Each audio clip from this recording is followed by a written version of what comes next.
Hi welcome back to ನಮ್ಶಿ log. ಇವತ್ತು ಮನೇಲೇ ಹೇಗೆ ಹಾರ್ಲಿಕ್ಸ್ ಪೌಡ್ರು ಮಾಡೋದು ಅಂತ ನಾನು ನಿಮಗೆ ತೋರಿಸ್ಕೊಡ್ತೀನಿ.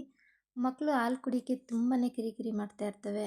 ಹಾಗೆ ಈ ಥರ ಒಂದು ಪೌಡ್ರನ್ನ ನಾವು ಮನೇಲೇ ಮಾಡಿಕೊಂಡು ಹಾಲು ಜೊತೆ ಮಿಕ್ಸ್ ಮಾಡಿ ಮಕ್ಕಳು ಕೊಡೋದ್ರಿಂದ ಹೆಲ್ದಿಯಾಗೂ ಇರುತ್ತೆ ಹಾಗೂ ಅವು ಸಹ ಇಷ್ಟಪಟ್ಟು ಕುಡಿತವೆ.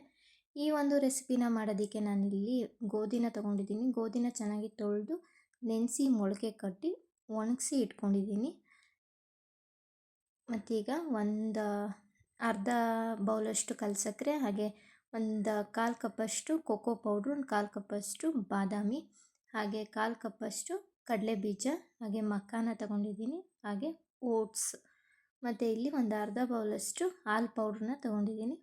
ಇದಿಷ್ಟು ನಮಗೆ ಹಾರ್ಲಿಕ್ಸ್ ಪೌಡ್ರ್ ಮಾಡೋದಕ್ಕೆ ಬೇಕಾಗಿರುವಂತಹ ಇಂಗ್ರೀಡಿಯೆಂಟ್ಸು. ನಾನಿಲ್ಲಿ ಬಾಣಲಿನ ಬಿಸಿಗೆ ಇಟ್ಕೊಂಡಿದ್ದೀನಿ. ಇದಕ್ಕೆ ಗೋಧಿನ ಒಣಗಿಸಿರುವಂತಹ ಗೋಧಿನ ಹಾಕ್ಕೊಂಡು ಒಂದೊಂದು ಸ್ವಲ್ಪನೇ ಹಾಕ್ಕೊಂಡು ಹುರ್ಕೊಳ್ಳಿ. ಆದಷ್ಟು ಲೋ ಟು ಮೀಡಿಯಮ್ ಫ್ಲೇಮಲ್ಲೇ ಹುರ್ಕೊಳ್ಳಿ. ಇದೊಂದು ಸ್ವಲ್ಪ ಘಮ ಬರುತ್ತೆ ಅಲ್ಲಿವರೆಗೂ ಹುರ್ಕೋಬೇಕಾಗುತ್ತೆ. ಇಲ್ಲ ಅಂದರೂ ಒಂದು 15 ನಿಮಿಷ ಟೈಮ್ ತಗೊಳುತ್ತೆ ಗೋಧಿ. ನೋಡಿ, ಈಗ ಒಂದು ಸ್ವಲ್ಪ ಕಲರೆಲ್ಲ ಚೇಂಜ್ ಆಗಿದೆ ಅಲ್ಲ, ಇದಿಷ್ಟ ಆದರೆ ಸಾಕು. ಗೋಧಿ ನೀಟಾಗಿ ರೋಸ್ಟ್ ಆಗಿದೆ ಅಂತ ನಾನಿಲ್ಲಿ ಕಡಲೆ ಬೀಜನೂ ಸಹ ಸ್ವಲ್ಪ ಸಿಪ್ಪೆ ಬಿಡೋವರೆಗೂ ಕಡಲೆ ಬೀಜನೂ ಸ್ವಲ್ಪ ಫ್ರೈ ಮಾಡ್ಕೊತೀನಿ. ಈಗ ಕಡಲೆ ಬೀಜ ಫ್ರೈ ಆಗಿದೆ, ಇದನ್ನು ಸಹ ಎತ್ತಿಟ್ಕೊಳ್ಳೋಣ.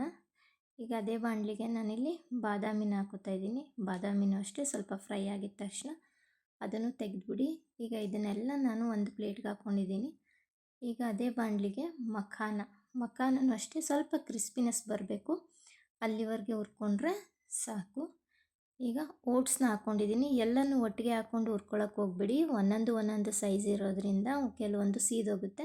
ಓಟ್ಸು ಬೇಗನೆ ಫ್ರೈ ಆಗಿಬಿಡುತ್ತೆ. ಈಗೆಲ್ಲ ಫ್ರೈ ಆಗಿದೆ, ಎಲ್ಲನೂ ಸಹ ಒಂದು ತಟ್ಟೆಗೆ ಹಾಕಿ ಇಟ್ಟಿದ್ದೀನಲ್ವ, ಇದು ಕಂಪ್ಲೀಟಾಗಿ ತಣ್ಣಗಾಗಬೇಕು, ಆಮೇಲೆ ಇದನ್ನು ಪೌಡ್ರ್ ಮಾಡೋಕ್ಕಾಗೋದು. ನೀವು ಬಿಸಿ ಇರಬೇಕಾದ್ರೆ ಮಾಡಿಬಿಟ್ರೆ ಎಲ್ಲ ಮುದ್ದೆ ಮುದ್ದೆ ಥರ ಆಗುತ್ತೆ. ಸೊ ಒಂದು ಫ್ಯಾನ್ ಕೆಳಗಡೆ ಒಂದು 10 ನಿಮಿಷ ಇಟ್ಟರೆ ಬೇಗನೆ ತಣ್ಣಾಗುತ್ತೆ. ನಾನಿಲ್ಲಿ ಒಂದು ಜಾರ್ಗೆ ಅರ್ಧದಷ್ಟು ಮಾತ್ರ ಹುರಿದಿರುವಂಥದ್ದನ್ನೆಲ್ಲ ಹಾಕ್ಕೊಂಡು ಈಗ ಪೌಡ್ರ್ ಮಾಡ್ಕೊತಾ ಇದ್ದೀನಿ.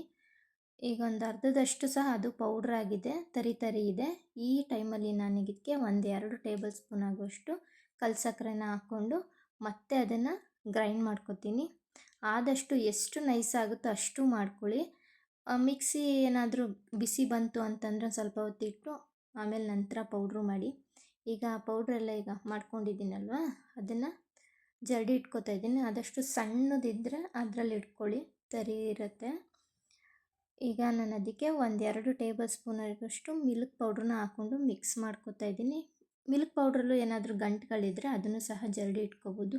ನೀವು ಜಾಸ್ತಿ ಕ್ವಾಂಟಿಟಿಲಿ ನಾವು ಮಾಡ್ಕೋತೀವಿ ಅಂದರೆ ಮಿಲ್ಲಲ್ಲಿ ಕೊಟ್ಟರೆ ತುಂಬ ಚೆನ್ನಾಗಾಗುತ್ತೆ.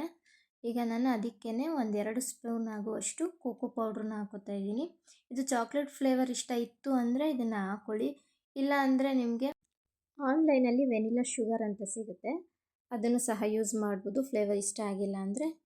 ಸೊ ಇದಿಷ್ಟು ಹಾರ್ಲಿಕ್ಸ್ ರೆಸಿಪಿ. ನಿಮಗೇನಾದರೂ ಈ ರೆಸಿಪಿ ಇಷ್ಟ ಆಗಿದರೆ ಪ್ಲೀಸ್ ಲೈಕ್ ಮಾಡಿ, ಶೇರ್ ಮಾಡಿ ಹಾಗೂ ಸಬ್ಸ್ಕ್ರೈಬ್ ಮಾಡಿ. Thanks for watching.